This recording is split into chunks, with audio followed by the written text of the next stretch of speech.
So what is design thinking? It's a process for creative problem solving, the process that allows anyone to use creative tools to find solutions. What design thinking is not, it's not a design style, but a process for designing and developing. And it's done this through 5 steps: empathize, define, ideate, prototype, and test. The first step in the design thinking process is empathize.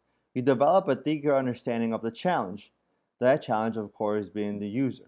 Now, the wonderful thing about design thinking is that you're putting the user in the driver's seat from the very beginning of the design thinking process. And in the first step, when you empathize, you could do this by interviews, shadowing, seeking to understand, and of course, you have to be non-judgmental. The next step is, of course, defining. You have to clearly state the problem that you want to solve. The next step is ideate, right? You're brainstorming to come up with potential solutions. You select the ideas and develop a solution. Share the ideas, all ideas are worthy, and prioritize. The next step is prototype. Design a prototype or prototype to test a solution or part of the solution.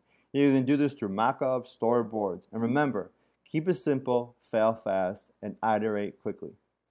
The last step is the testing process, right? You have to share your prototype idea to get feedback, what works and what doesn't. Get feedback and test again continuously to improve the design.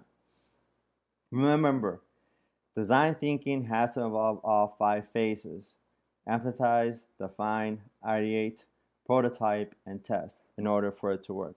Without following the 5 steps in the design thinking process, there is no actual design thinking process.